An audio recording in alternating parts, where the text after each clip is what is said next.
Kota Solo Joko Widodo disebut meninggalkan rekam buruk dalam mengelola keuangan daerah. Hasil pemeriksaan BPK menyebutkan laporan keuangan Joko Widodo saat memimpin Solo tahun 2005 dan 2006 disebut bermasalah.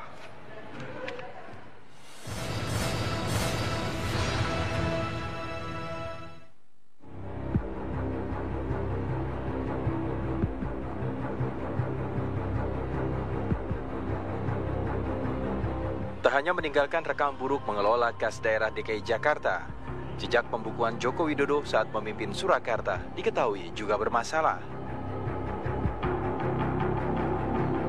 Inilah laporan hasil pemeriksaan Badan Pemeriksa Keuangan atau BPK atas anggaran pendapatan dan belanja daerah Surakarta di masa Wali Kota Joko Widodo.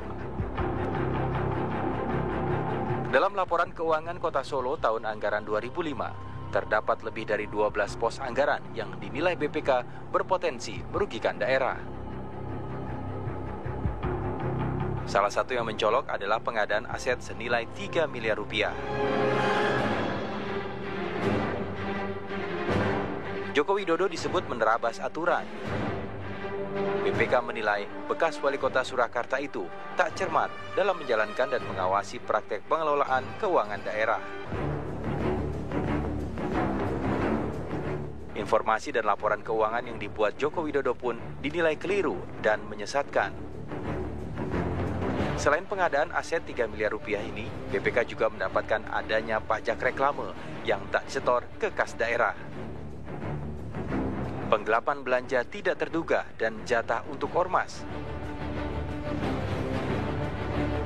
Hingga proyek belangko kependudukan yang dilaksanakan tanpa tender.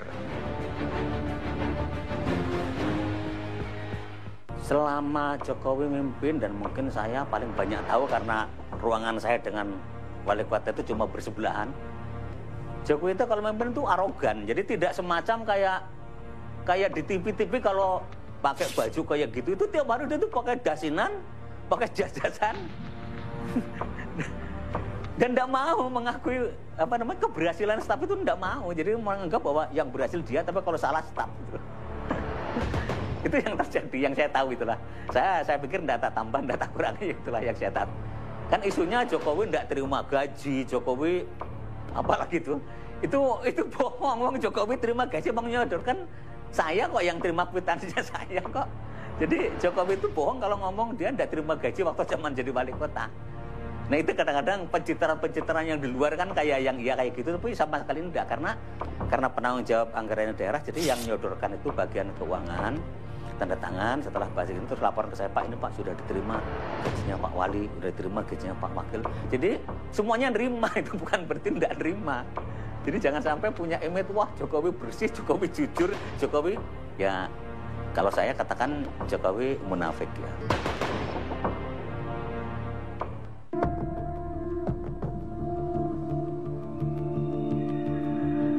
Tidak berbeda dengan hasil pemeriksaan tahun 2005, BPK pun kembali menemukan masalah pada kas daerah Solo tahun 2006. Lagi-lagi, Joko Widodo dinilai menerabas sejumlah aturan hingga berpotensi merugikan keuangan daerah.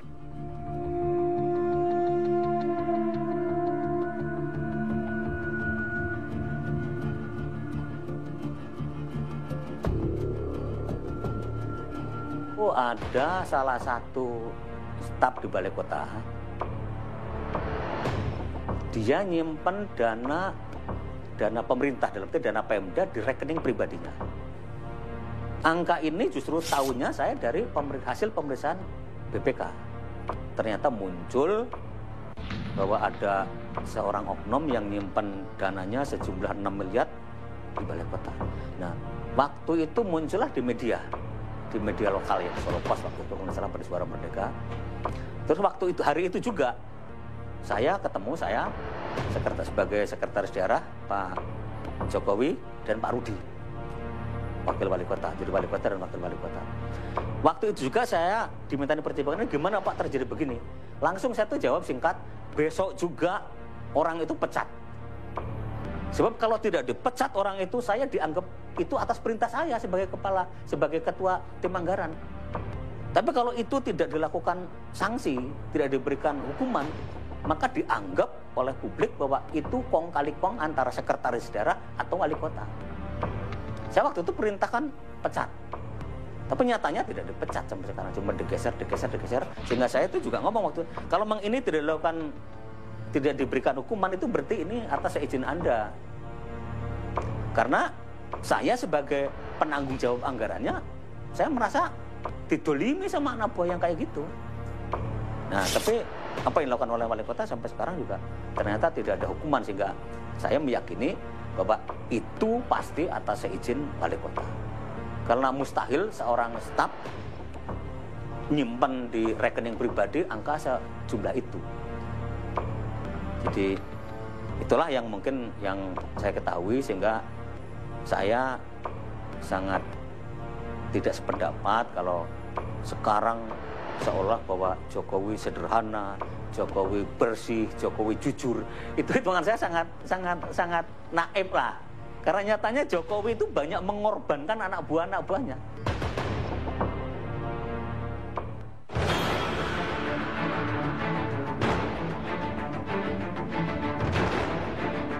Sebagai calon kuat presiden, Joko Widodo selalu menjual keberhasilannya memimpin Solo dan Jakarta. Calon presiden poros PDI Perjuangan itu begitu yakin sukses mengawasi pelaksanaan pembangunan di daerahnya. Bagaimana mengeksekusinya, bagaimana memutuskannya, dan bagaimana manajemen pengawasan itu bisa kita lakukan dari detik ke detik, dari hari ke hari, dari minggu ke minggu, dan dari bulan ke bulan. Terus kita lakukan manajemen pengawasan. Yang paling penting menurut saya di negara kita ini, yang paling lemah ada di manajemen pengawasan.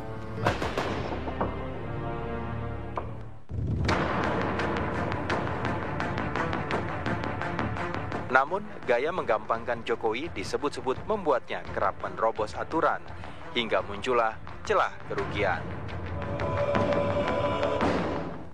Pak Jokowi itu termasuk tidak cermat, dalam arti waktu itu saya menemukan itu satu data hanya 8 orang gitu.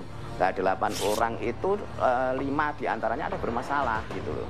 Masalahnya adalah orang yang bersangkutan bukan bertempat tinggal di situ. Kemudian pada saat saya di lapangan di tempat relokasi itu ternyata juga tidak sesuai dengan jumlah peruntukannya, yaitu mestinya satu tempat itu untuk 8 orang, 8 kapling, tetapi dijadikan 10 kapling, yang 2 kapling dijual untuk umum, kan begitu.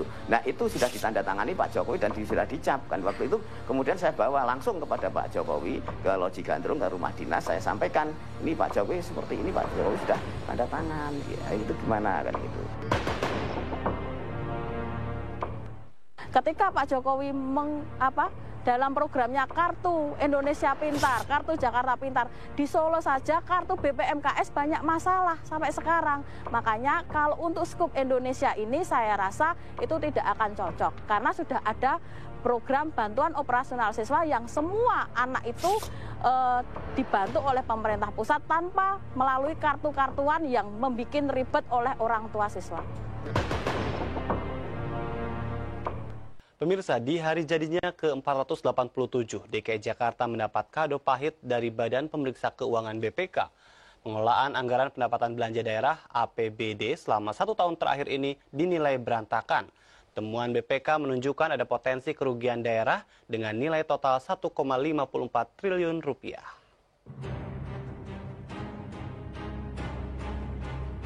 Pengelolaan anggaran pendapatan belanja daerah APBD DKI Jakarta selama 1 tahun ini berantakan. Ini terbukti dari laporan Badan Pemeriksa Keuangan BPK yang menyebutkan sistem pengendalian intern melemah, pelanggaran kepatuhan yang bersifat material meningkat, dan nilai aset tidak memiliki pertanggungjawaban. Predikat pengelolaan APBD untuk DKI pun turun menjadi wajar dengan pengecualian WTP. Padahal berturut-turut selama 2 tahun ke belakang, DKI selalu mendapatkan predikat WTP, wajar tanpa pengecualian. Forum Indonesia untuk Transparansi Anggaran Fitra menilai, Gubernur DKI Jakarta Joko Widodo tidak memiliki kemampuan dalam mengelola keuangan. Direktur Investigasi dan Advokasi Fitra Ucok Sky Kadafi menyebut, Joko Widodo melakukan pembiaran dan kurang melakukan pengawasan terhadap keuangan Pemprov DKI Jakarta. Itu ada dinas PU ya, ada pendidikan, ada kesehatan. Ini semua sebetulnya adalah dinas-dinas kesayangannya Jokowi. Itu sayang karena ini memang semua pelayanan masyarakat ya. Jadi makanya lebih baik ini dilakukan penyidikan ya atas potensi kerugian ini supaya jelas siapa-siapa yang menikmati kerugian negara ini gitu. Joko Widodo selama ini dinilai hanya mengedepankan pencitraan, namun kurang pandai dalam melakukan pengelolaan keuangan. Komitmen Pemprov DKI atas akuntabilitas dalam pengelolaan keuangan daerah pun terbukti sangat lemah. Jokowi itu kurang cerdas ya dalam mengelola keuangan DKI ini. Dia kelihatan memang tidak mampu. Makanya mungkin karena dia tidak mampu, yang dikedepankan adalah pencitraan dirinya gitu. Jadi ketika pencitraan dirinya ke publik, orang terhipnotis, tapi dia tidak mampu dalam mengelola keuangan. Seperti diketahui, temuan Badan Pemeriksaan Keuangan atas APBD DKI Jakarta 2013 menunjukkan ada 86 proyek yang ganjil, sehingga berpotensi merugikan daerah dengan nilai total 1,54 triliun rupiah. Adapun dinas yang terlibat diantaranya Dinas Pekerjaan Umum, Dinas Kesehatan, Dinas Pendidikan, dan Dinas Perhubungan. Sesuai undang-undang, yang bertanggung jawab terhadap temuan BPK dan yang bertanggung jawab atas buruknya pengelolaan keuangan DKI Jakarta adalah Gubernur DKI Jakarta, Joko Widodo. Rapor merah pengelolaan keuangan DKI dari BPK ini menjadi kado pahit untuk Jakarta yang tengah berulang tahun ke-487. Di dalam struktur Undang-Undang 32 tahun 2004 otonomi daerah, itu yang namanya wakil kepala daerah itu nggak punya wewenang,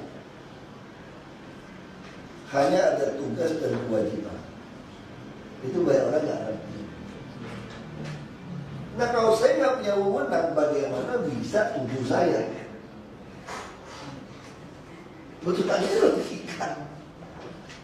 Jadi gimana? Orang dalam Undang-Undang 32 jelas kok nggak ada wewenang. Kalau nggak ada wewenang, bagaimana dia bisa tuduh saya? Lagi pak wewenang juga ada gubernur memberikan kuasa penggunaan anggaran kepada SKPD. Kalau sampai dianggap yang memberikan kuasa ini salah, yang salah siapa? Gubernur dong. Kalau buat saya pribadi ya pasti saya pilih Pak Prabowo, itu aja.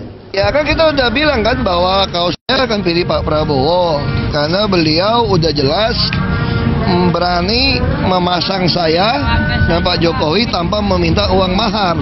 Karena persoalan pilkada-pilkada di Indonesia ini, pemilkada itu rata-rata mereka minta uang mahar. Dan Partai Gerindra dengan Pak Prabowo dia berani untuk mendukung saya. Makanya saya harapkan kalau beliau jadi presiden, beliau bisa berani menerapkan siapapun mau jadi kepala daerah itu diperiksa hartanya. Dari mana? Baru ini lapangan tandingnya jadi bersih. Kalau semua orang mau jadi kepala daerah mesti bayar partai kan capek, pasti nyogok kan. Nah, Pak Prabowo membuktikan itu. Dan Pak Prabowo juga membuktikan bahwa Indonesia ini memang Pita Bhinneka Tunggal Ika harus kita genggam erat. Anda berada dalam posisi tidak enak tidak Pak Ahok? Karena bos Anda dua nih, Jokowi bos dong, Pak Prabowo bos dong. Jadi nanti kalau dua-duanya maju, Basuki Cahayapurnama nih di mana? Oh, saya pasti pilih Pak Prabowo sebagai kader Gerindra. Oh gitu? Pasti dong. Aku dalam beberapa segmen pemaparan debat kemarin, beberapa kali Pak Prabowo ini menegaskan berani untuk menaikkan gaji, berani untuk meningkatkan anggaran atau gaji dokter, gaji perawat, gaji dan lain-lain, berani. Kemudian Pak Jokowi memaparkan selalu berbalik pada sistem. Dibutuhkan saat ini seperti pemimpin yang mana sih, Pak? Ya, pemimpin yang berani. Karena apa? Oleh karena kalau Pak Prabowo tadi mengatakan berani-berani memberi, ya. Tetapi sekaligus kan Pak Prabowo pada awalnya mengatakan dari mana, bagaimana caranya. Sehingga dengan demikian juga harus berani untuk memperoleh uang yang akan dipakai dengan berani membela rakyat kecil. Kalau orang yang paling ikhlas kepada rakyat Indonesia itu Prabowo. Ikhlasnya seperti apa, Gus? Ya banyak lah. Yang dia bikin itu menunjukkan betapa dia ikhlas betul kepada rakyat Indonesia. Saya menyebut diri saya sendiri, mengklaim diri saya sendiri adalah penyambung lidah Gus Dur. Untuk memilih nomor satu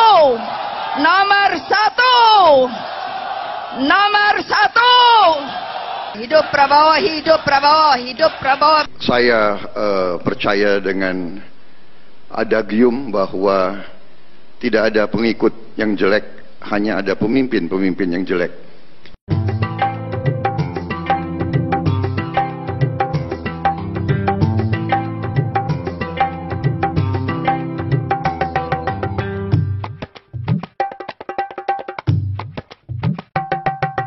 Sudah saatnya untuk kita bangkit.